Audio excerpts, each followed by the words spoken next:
semuanya, perkenalkan nama saya Wina Roslin Sinaga dengan NIM 2285240074 dari kelas 4C. Di sini saya akan menjelaskan materi tentang attending dan juga inisiasi dalam konseling. Selamat menyaksikan. Oke semuanya, di sini aku mulai dari definisinya dulu.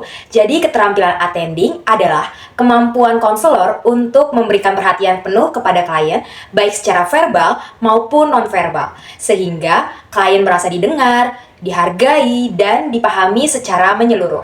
Nah, perhatian penuh di sini tuh tidak berarti hanya mendengarkan kata-kata yang dikatakan oleh klien saja ya, tetapi juga memperhatikan bagaimana sih klien ini menyampaikan ceritanya, seperti dari ekspresi wajah, nada suara, gerakan tubuh, dan juga mungkin emosi yang akan muncul. Nah, lalu ada menurut Gerald Corey, attending merupakan bentuk perhatian penuh yang digunakan untuk membangun hubungan konseling yang efektif dan juga bermakna. Sedangkan menurut Ivey, attending dapat dilihat dari perilaku verbal dan nonverbal seperti kontak mata, bahasa tubuh, serta respon-respon sederhana yang menunjukkan bahwa konselor itu benar-benar hadir dalam proses komunikasinya. Nah, dari kedua pendapat tersebut dapat disimpulkan bahwa attending adalah cara konselor menunjukkan kehadiran secara utuh, baik secara fisik maupun psikologis di hadapan klien. Ini aku lanjut ke tujuan dari attending. Yang pertama, membangun rasa percaya. Nah, di sini tuh agar si klien pastinya merasa aman dan juga yakin ya bahwa dirinya ini bisa bercerita tanpa takut untuk dihakimi. Yang kedua, menciptakan kenyamanan. Nah, supaya suasana konseling terasa santai, terus juga tidak tegang, dan yang pastinya lebih mendukung untuk bercerita ya. Yang ketiga, mendorong keterbukaan. Nah, agar klien ini berani nih menyampaikan perasaan-perasaannya seperti apa, ataupun masalah-masalahnya seperti apa dengan secara jujur. Yang keempat, menunjukkan empati. Sehingga klien merasa bahwa konselor ini benar-benar peduli dan memahami perasaannya. Yang kelima, memahami klien lebih dalam. Nah, agar konselor dapat menggali informasi secara lebih lengkap, baik dari segi perasaan, mungkin juga pikiran maupun kondisi yang dialami dari klien tersebut. Nah, dengan tercapainya tujuan-tujuan ini, pastinya kan proses konseling akan menjadi lebih efektif dan bermakna bagi si kliennya. Nah, lalu apa aja sih aspek-aspek dalam keterampilan attending? Yang pertama, kontak mata. Jadi kontak mata ini digunakan untuk menunjukkan fokus dan ketertarikan, tapi harus dilakukan secara wajar ya, agar tidak membuat klien itu merasa canggung atau tidak nyaman. Lalu yang kedua, bahasa tubuh atau postur tubuh di sini juga sangat wajib gitu ya, dimana posisi tubuhnya itu yang terbuka, terus juga rileks dan sedikit condong ke depan menunjukkan bahwa konselor ini tertarik nih dan siap juga mendengarkan cerita dari klien tersebut. Nah, yang ketiga ada ekspresi wajah. Jadi ekspresi wajah di sini juga harus disesuaikan dengan situasi yang dialami klien. Misalnya menunjukkan empati saat klien sedih atau serius saat membahas masalah penting.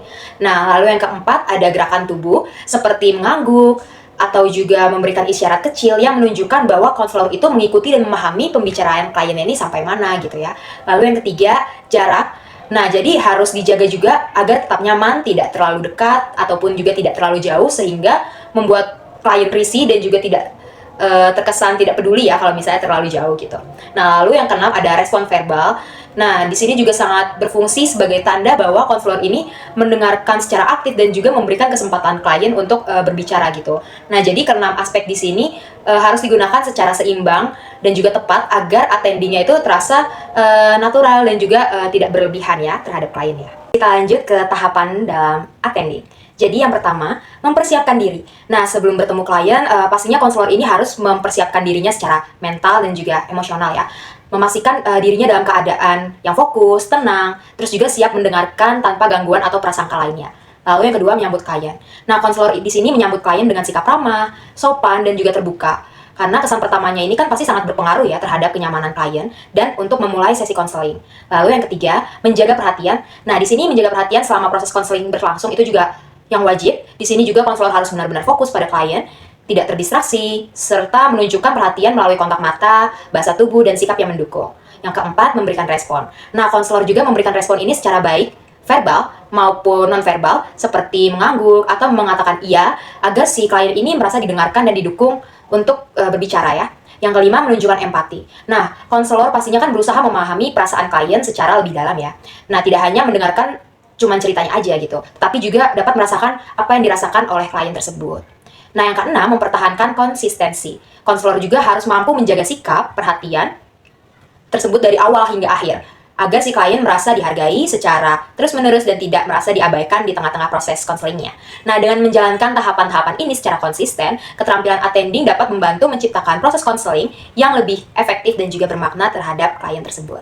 Terakhir, aku akan menjelaskan kelebihan dan kekurangan. Pertama, kelebihannya, membangun hubungan konseling yang efektif, karena klien merasa didengar dan juga dihargai sehingga komunikasinya menjadi lebih lancar. Yang kedua, meningkatkan kepercayaan klien. Pastinya klien akan lebih yakin ya pada konselor karena melihat adanya perhatian yang tulus. Juga yang terakhir, mendorong klien untuk lebih terbuka. Dengan adanya perhatian dan juga kenyamanan, pastinya kan klien bisa jauh lebih berani untuk menceritakan permasalahannya. Lalu ada pun kekurangannya. Yang pertama, dapat menimbulkan ketidaknyamanan jika berlebihan, misalnya dari kontak mata yang terlalu intens. Yang kedua, membutuhkan latihan dan keterampilan yang konsisten. Tidak semua orang langsung bisa melakukan attending dengan baik gitu ya. Dan yang ketiga, harus didukung dengan keterampilan lainnya. Karena attending aja itu tidak cukup gitu. Jadi konselor juga perlu memiliki keterampilan seperti empati dan juga keterampilan lainnya.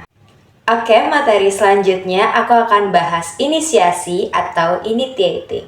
Jadi keterampilan inisiasi adalah kemampuan konselor untuk memulai, mengarahkan, dan menstrukturkan proses konseling agar berjalan secara sistematis, terarah, dan juga tetap fokus pada permasalahan klien. Keterampilan ini juga digunakan untuk membantu konselor membuka percakapan, membangun alur pembahasan, serta menggali dan juga memperjelas masalah klien secara bertahap melalui pertanyaan dan juga respon yang tepat.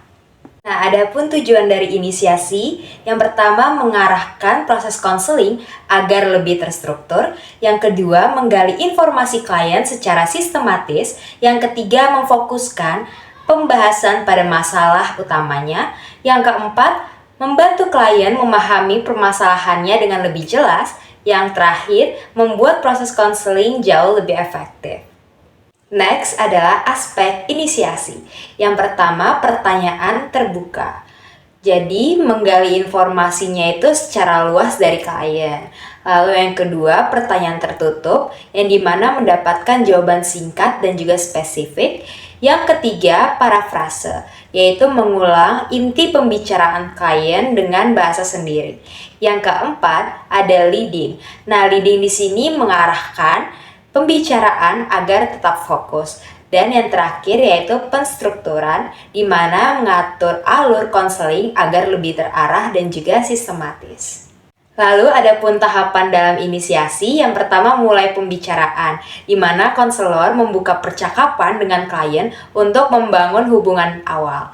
Yang kedua, mengajukan pertanyaan. Nah, di sini konselor sudah mulai menggunakan pertanyaan untuk menggali informasi-informasi yang didapat. Lalu yang ketiga, menggali informasi. Nah, konselor di sini mengeksplorasi nih masalah klien lebih dalam dan juga secara bertahap. Lalu yang keempat, memfokuskan pembahasan. Konselor membantu mengarahkan pembicaraan pada masalah utamanya. Dan yang terakhir, mengarahkan proses konseling, di mana konselor juga menjaga alur konseling agar tetap sesuai dengan tujuannya. Dan yang terakhir, ada pun kelebihan dan kekurangan pada keterampilan inisiasi. Yang pertama, aku membahas kelebihannya terlebih dahulu. Pertama, membantu proses konseling menjadi lebih terarah sehingga pembahasan tidak keluar dari topik utamanya. Yang kedua, mempermudah konselor dalam menggali informasi dari klien secara sistematis dan juga bertahap. Dan yang terakhir, menjaga fokus pembahasan agar masalah yang dibahas ini lebih jelas dan tidak melebar. Nah, terus juga ada kekurangannya. Yang pertama, berpotensi membuat konselor terlalu mengarahkan klien sehingga kurang memberi kebebasan dalam bercerita. Yang kedua, membutuhkan keterampilan bertanya dan juga komunikasi yang baik agar tidak menimbulkan kesalahpahaman. Dan yang terakhir, pada kekurangannya, yaitu jika tidak digunakan dengan tepat, bisa membatasi eksplorasi klien dengan mengungkapkan masalahnya secara lebih bebas. Baiklah, sekian materi yang dapat saya sampaikan mengenai keterampilan attending dan juga inisiasi dalam konseling. Semoga dapat menambah pemahaman tentang proses konseling untuk kita semua. Terima kasih.